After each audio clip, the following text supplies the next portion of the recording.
Hi, I'm Medium Joe. This is Critical Mediumship. It's been a minute since I've been able to do a podcast, and for that, I apologise. For those that haven't joined before, I've got some previous ones. Go check them out. I'd really appreciate it. But I'm Medium Joe. Been a medium psychic, developing for the last 20, God knows how many years now. It's been a while. So what is today's episode about? Is your house haunted? Have you ever had a paranormal experience? So we're going to really focus on what it's like to have a paranormal experience, whether that be at your home or work or somewhere random. We're going to go through some of the categories that people might pick up on in those situations. Now, for me, it's become natural over the years to be able to sense spirit and feel them around me. But that doesn't mean the normal lay person doesn't feel them, doesn't experience them, and doesn't have odd experience, because everyone absolutely does. So before we get into this, please go back and check my previous podcast. Please like, subscribe, follow, interact with this. I'd really appreciate your feedback on some of the things that we're going to discuss, and I'd really appreciate your feedback on the kind of structure with this as well. I'm still learning, still very new to it. And yeah, it's probably going to have some mistakes in, but who cares? We're going to get into it. Haunted houses. The stuff of nightmares when you're growing up, when you think you saw someone in your room, or that sense that you feel like something's in your house that's unexplainable. Very often it's our imagination playing tricks on us, and very often when we were younger, it's so easy to get frightened, and so easy to get frightened and spooked to the dark. But today we're going to talk about what it's like to experience paranormal activity. Now, like I said, for me, it's become normal. It's not something I feel all the time, but very often it's part and parcel of my life. But I can't emphasize enough the amount of people that I speak to that have had odd experiences. Do you know, I love it when I'm with my friends and stuff. There's a bravado. They'll be like, this is a load of shit. No one believes in it. You're conning people. Yeah. In a closed group, when it's just one-to-one, it's me and them, very often they'll be inquisitive. Very often they'll talk about their own experiences, or they'll talk about a family member's experiences. And it really gives you an insight into how common it is for people to experience paranormal activity. Now, that's not to say every person that I ever speak to is, their experience is genuine. Sometimes it can be misinterpretation.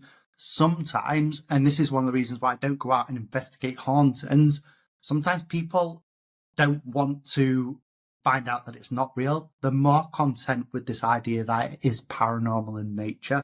So I have personally quite a high threshold for what I think is paranormal activity. And a really good example is I live in a really historic town. There's buildings where I live that have old hulls from boats as roofs. It goes back to the 15th, 16th century. And even such an old town with buildings that are 400-500 years old, not everyone I go into, there's paranormal activity there. In fact, in the central town, there's probably 2 buildings where I think, okay, there's something kind of spooky here and paranormal. One in particular where you go in and you can feel the presence of a woman there. Now, what's interesting about that place, what's really interesting, is I visited it recently, and I just happened to ask if they ever pick up any paranormal activity there. And the name of the spirit that I'd given this lady, that's the exact name that the staff had given her as well. So they called her Emily. Coincidence? Spirit's trying to communicate who they are. Who knows? But a fascinating little insight into kind of what sometimes goes on when people have paranormal experiences in that context. But going back to my point, do you know, not everywhere is haunted. Not every old building has paranormal activity. And interestingly, it's not always old buildings that are haunted. Sometimes it's new builds as well, which is fascinating. So, what goes on in a haunting? What do people experience? And I want you to put in the comments on Spotify or wherever you see this. I want to see in the comments what your thoughts are on haunted houses. I want to know what your personal experiences are. Some of the criteria that I'm going to go through today, you may have experienced it. You may have experienced stuff that I've not even thought to put. So please interact and please put your comments in. So, what is it like when you're in somewhere that's haunted? Now, I want to go back to when I first started doing this. So when I was 17, 18, I didn't even know what a psychic was. Do you know, I was happily listening to music, going out and doing things I absolutely shouldn't have been. But I was in a workshop that people reported were haunted. And it's the first time I ever went in there, went in anywhere, and I thought, oh, this is a bit odd. There's a bit of a presence here. Now, what's interesting, this building, it was a metal structure. So it wasn't an old building, but it was on an old chemical site, a very, very old chemical site that had had lots of death, lots of injuries, and not very good health and safety back in the 60s, 70s, 80s, even to the early 90s, when that wasn't a relevant thing. But in there, you could feel a presence. I can't describe it in any other way. Just this sense that someone in the building is there, this uncomfortable sense that you're not by yourself. Now, what's really, really interesting about this, for where I was at this workshop, was you used to go in, so it's a big metal building, and at the back there was these metal stairs, and then this top shelf area that you could walk on right at the back. And for me, it always felt like that presence was stood at the top of the stairs. It's the only way I can describe it. And eerie is a really, really good descriptive word for that.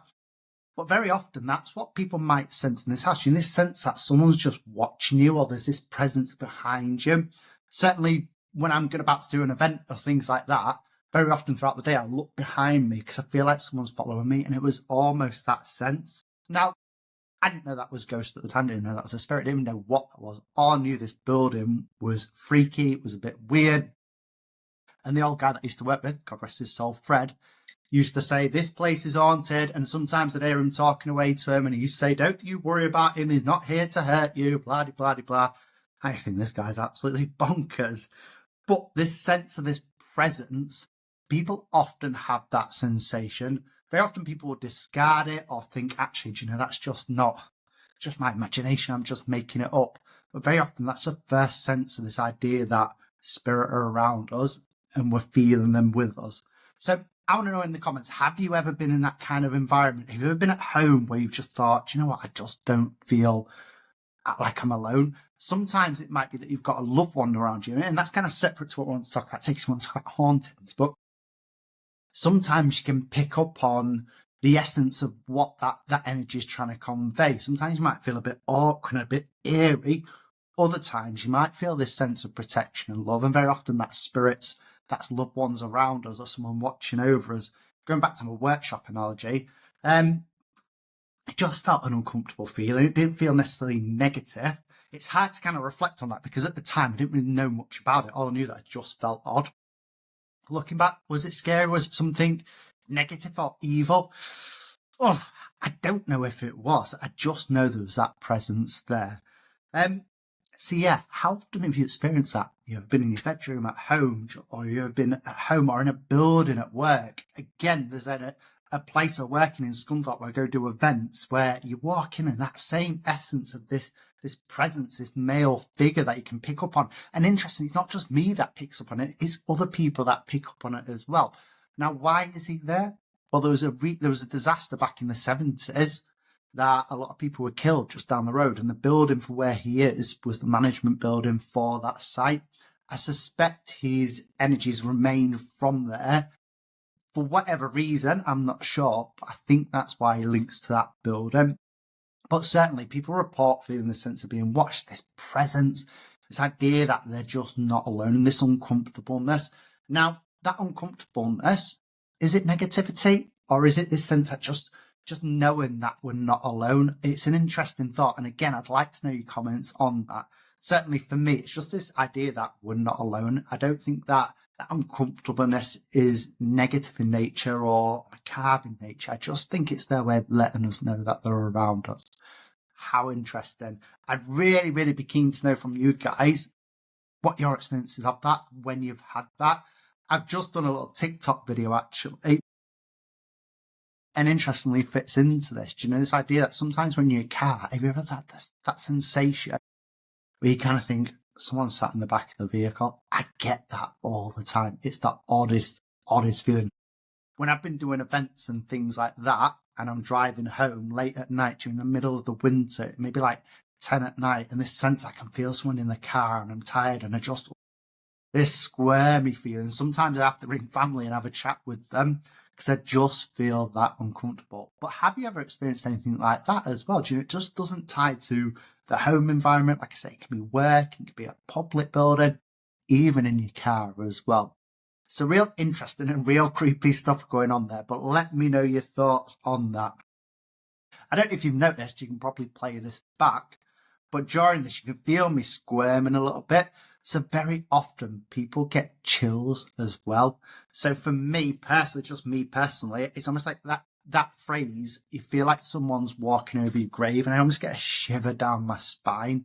That can be another real indication that we're not by ourselves. Sometimes it might be, sounds very Sixth Sense if you ever have watched that film with Bruce Willis. This idea where the hairs on the back of your neck go up, or you get this tingling feeling. Very often when I'm doing live events, I'll get this sensation that my hairs on my arm will stand up. That's another really good indication that spirit are really, really close to us. Interestingly, just going on to that, how often have you walked into a room, either in your house or in a public place, and it's icy cold? You notice that dip in temperature. Now, sometimes that's explainable. Sometimes that is that there's a window open and there's a draft coming through, or there's a draft through the house. But have you ever experienced that, particularly in the summertime, when it is bright summertime and you know how hot it is, and you walk into a room and instantly you just feel that chill and you feel that shiver? Sometimes you see the mist off your breath gently coming off as that drop in temperature. Again, that's a really good indication that spirit are around. Away from haunted houses and haunted places, very often in physical mediumship seances where mediums are able to materialize spirits, or they're able to levitate objects or have independent spirits talk through them, they'll report a drop in temperature as well. And if you've ever watched any of those cheesy ghost hunting shows, very, very often they'll make reference to that as well. So again, a real good indication that spirit are around us. I find it really, really interesting that a lot of this over time has become normal for me. This idea that I might feel chill sometimes, I might feel someone following me. Do you get used to it? I don't know if you do. For me personally, it's not something I've got used to. I always think, oh, that's a bit odd. But I like it. I like that oddity with it.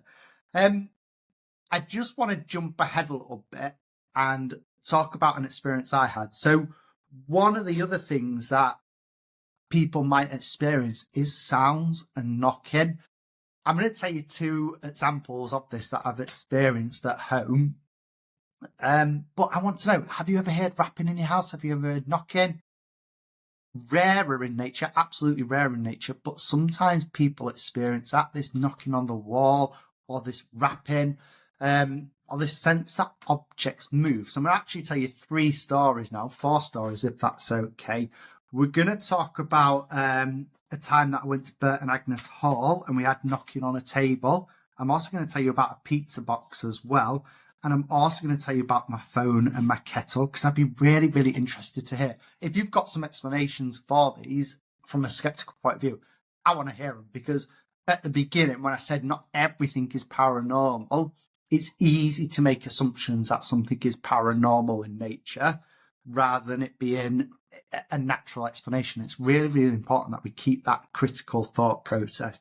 So we'll go back, about maybe 18, 19 years ago when I first started this work. 2 experiences I had, both in the presence of my then partner, my then wife, both in my kitchen at home. One, I had my phone on the side. It was on a ledge in the kitchen next to the cupboards. It wasn't on the edge because it was my phone, and I've made sure of that. And I always made sure I pushed it back because I was conscious I didn't want to drop it. And one day I was just chatting, and all of a sudden my phone just flew across the room. So it didn't just drop to the floor. The trajectory was across the room and the other side of the kitchen. That was really odd. The fact that my phone didn't break as well, I find fascinating. And the other one that I find really, really interesting from that time as well, around that time as well, was I remember us stood talking next to the kettle. And sometimes you'll knock your kettle and you'll hear it come on because you've either put something against it or moved the kettle and it's just touched the button. but was physically stood there, and I had the kettle in my eyesight, and I saw the switch just flick down, and it's turned itself on. That was incredibly odd. Thinking back, just going on from that as well, we used to have a CD player as well, so massively into my music, and that used to turn itself on. That used to skip. Now I used to explain that away and think, well, that's just an electrical fault. It's maybe perhaps a slightly older stereo, but it was always in certain areas of the house. It was always in the conservatory area, which was really, really interesting. So, these raps and bangs that you might hear, I've gone off on a bit of a tangent there, I apologise. I want to give you 2 examples that have happened to me. So I did a paranormal investigation at Burton Agnes Hall, which is at Jacobean, so I think that's 17th century, Jacobean Hall. Absolutely stunning. If you've never been, the history is just mind-blowingly brilliant.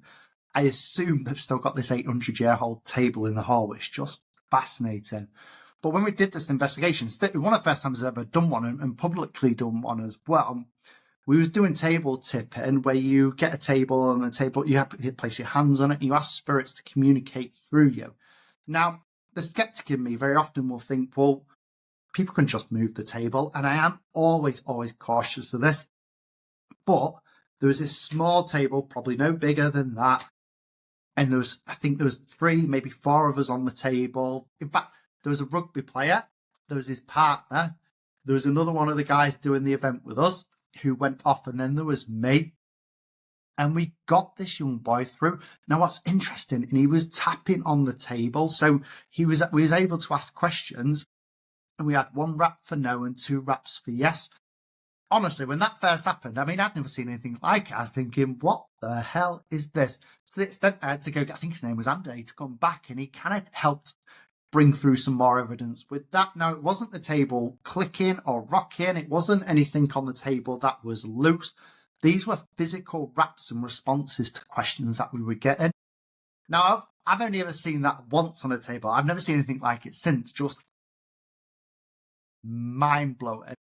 So, if you've got any explanations for that from a skeptical point of view, please drop them. I'd be really, really interested. But that there, for me, when I think about things over the years, I think, wow, this work is genuine. There's something to it. That is one of the things that I go back to, because there's absolutely no way it was a rickety table. It wasn't anything to do with the table as we rocked it. This was conscious responses to direct questions that we were answering. So I want to move on to my next example. Is everything paranormal? Yes and no. So I remember during lockdown, I did a reading for a lady over video call, and sadly her partner was in spirit. She was only a young lady at the time, bless her. And I gave this reading, and everything came through as it should. It was really, really good. And for whatever reason, I could feel this spirit person still in my house. Now, he was quite a cheeky chap, quite a cheeky gentleman. And I said to the lady, I think he's probably going to stay with me for a few days. And for a couple of weeks after, I would wake up in the early hours of the morning, and I would hear someone walking about downstairs. I'd hear knocking and banging. And I used to think, what on earth is he doing here? So the fact this is how normal it gets for you, that I didn't even go downstairs. I knew it was spirit, and I kind of thought, oh, that's fine, and went back to sleep and thought nothing of it. And I messaged the lady, and I just said to her, look, this keeps happening, blah, blah, blah, blah, blah, blah.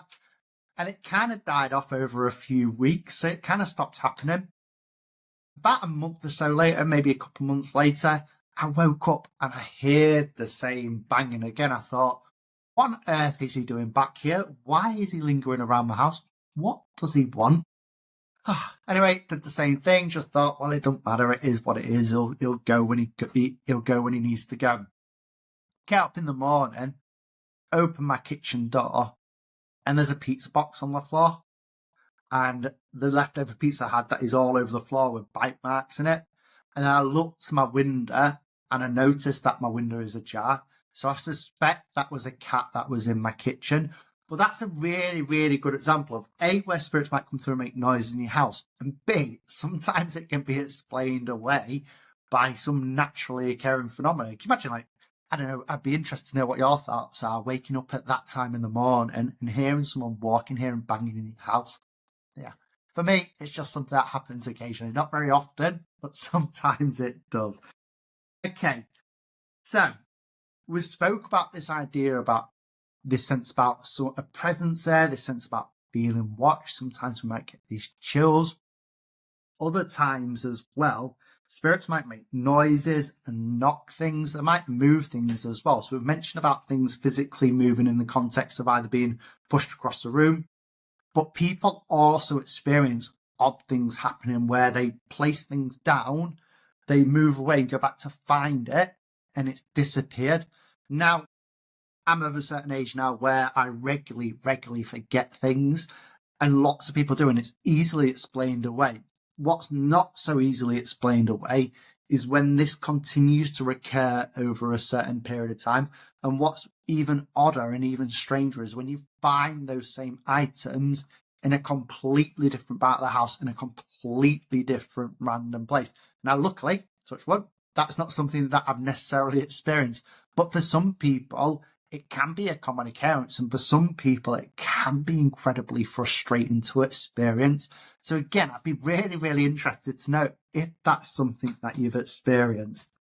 Okay, so we're going to move on to some other phenomena that people might experience. Now, some of you might get just one or two of those different kind of things going on. Other people get an accumulation of things over time, and it might be over a number of months, it might be over a number of years, or it might be over a short period of time, that they build up this picture and this idea that something just isn't quite normal, or something's different about where they are, whether that be at work or at home or wherever. How interesting. I'm just going to tell you a little story, if that's okay, just before I move on. I can't remember the name of the pub. It was in Hull. It was in one of the oldest pubs in Hull. Again, a really historic town. It's got Fort Paul there, which goes back to King Henry VIII's time. That's Tudor time, isn't it? I can't remember that then. But, you know, it abolished slavery. It's got such a dynamic, diverse and rich history. If I remember being in a pub one evening, my friends, again, they're really sceptical of it. It's not something that we go out and we talk about regularly. You know, it's not part and parcel of my life when I'm out having a drink with my friends. But I recall being in this pub and walking upstairs and one of my friends saying to me, "Oh, is this place haunted?" And for whatever reason, because normally I'll avoid kind of saying things to them if I sense something, but I just said to them, "Yeah, someone was executed in here. Someone had their head taken off." And they kind of look there, and you can imagine you've got these big burly blokes thinking, okay, our friend's a bit of a nut job here. But about half an hour later, these two young males came into the room, and they were sat talking away, and they was talking about a sword fight over 200 years ago, where someone lost their life and was executed in that room. And I just find it fascinating. The great thing about that, the look on my friend's face when they hear that, when they say, I'm saying, "Oh, this happened," and they can't see that, yet it's something that I can see playing out in my mind. And then for someone totally independent to come in and say that is just absolutely fascinating. So, we're going to talk about electrical devices, and this is where it gets really interesting. So, there's a long history of spirits being able to communicate through electrical devices, being able to talk to us through them. It goes back to the early 1900s. You know, there's records of monks trying to do early recordings and hear chanting in the background. You know, this is something that's been going on for a long time. And in physical mediumship and in mental mediumship, very often, people will have electrical items play up or come on. So it's interesting. Sometimes in readings, we'll ask sitters to watch out for certain songs being played on the radio, or watch for things turning on or turning off. Now, sometimes with toys, very often with children's toys, it may be that it's just a fault or randomly going off because of the sensors. So again, sometimes it can be explained, but sometimes Alexas may turn on. They may, mine going off there, they may play certain songs, or they may say something which is a little bit odd and a little bit different that makes you think, hang on, is that spirit in nature?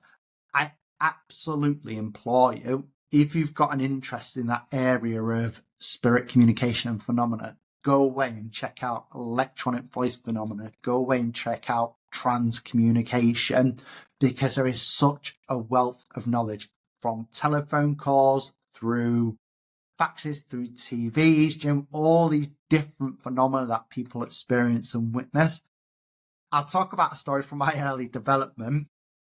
So when I first started developing, honestly, I didn't know anything about this work. I went to Spiritualist Church, got directed to a private development group, had a really odd experience at first, and then I was hooked.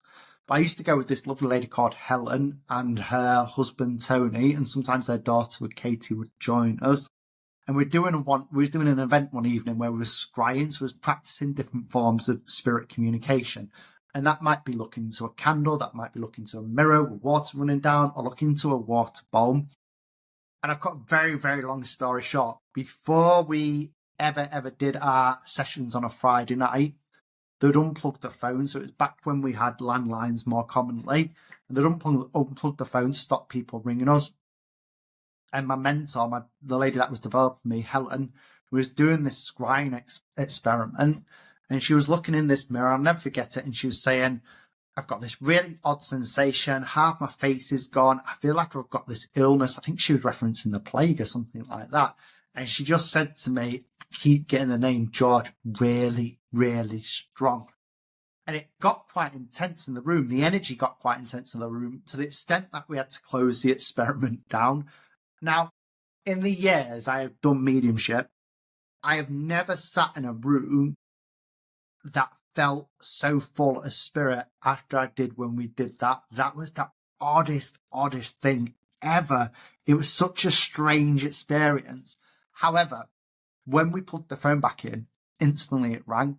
And Tony, who's a big 6-foot burly bloke, picked up the phone because it started ringing. He was like, no, we haven't.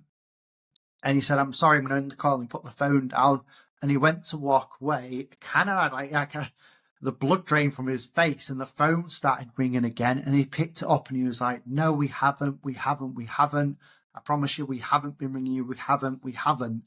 It got to the extent where he put the phone down and the phone began ringing again, to the extent that we had to unplug the phone.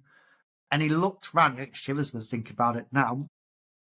And he said, someone called George has just rang us and said that we've been trying to ring him for the last couple of hours. It was the oddest thing ever. Now, I've never seen a guy that big be that frightened and that freaked out. It was the scariest and weirdest sensation ever. But very often, spirit will try and talk to us through any means possible. People very often will report spooky phone calls where they'll have a number ring from an unknown number and they'll hear crackling or they'll hear this distant voice. Honestly, our spirit friends and our loved ones will pick up on communication with us. Got Bowie with me, by the way. Hey, Bowie. And they would try and communicate with us. And that's no different to a haunted house or paranormal happening as well. Sometimes spirits will interact with electrical items around them. Why and how they do that, I don't think anyone fully knows. But absolutely will try and get our attention with that. Dealt with a suspected poltergeist case a few years ago, and it was with a legal representative, so someone that was quite high up in the legal system. And they had an experience where they were talking about some of the phenomena in the house, and their music speaker, as they was talking about it, just randomly went, why don't you ask me where I'm from? And then it stopped, didn't say anything else. She knows that sometimes they will try and communicate with us in different ways. Pop you down, Bowie, good play. So we're going to move on to the next bit. The next two bits that I just want to talk about one very small bit at the end, is smells and fragrances. People very often will smell fragrances around them that come out of nowhere. Very often it might be tobacco smoke, it might be smells of flowers or perfumes. Other times it might be something that's not particularly nice. But very often people report the sensation that the smell fills the room and then all of a sudden it's gone. That is another really, really good indication that we're in a house that's haunted or there's paranormal activity that's going on. So, what have we got there? We've got this sense that people might feel like there's a sense that someone's there, that they're getting chills, they feel like they're being watched. might get noises, knocking, they might get things moving, they might get electrical items being interfered with or turning on or working when they shouldn't be working, or they might get smells as well. The next bit, slightly off from that, but it just gets me the opportunity to tell another little story, is sometimes people might take photos and they might see mist, they might see orbs, they might see ghostly faces and different things like that. Now, slightly rarer in nature, these photos are quite interesting. And again, this accumulation of evidence that sometimes people collect to get to the conclusion that their house is haunted or they're experiencing paranormal happenings, it can include that. I just want to go back to my development days because it's triggered a story in my mind, and I just feel this is really, really important to tell.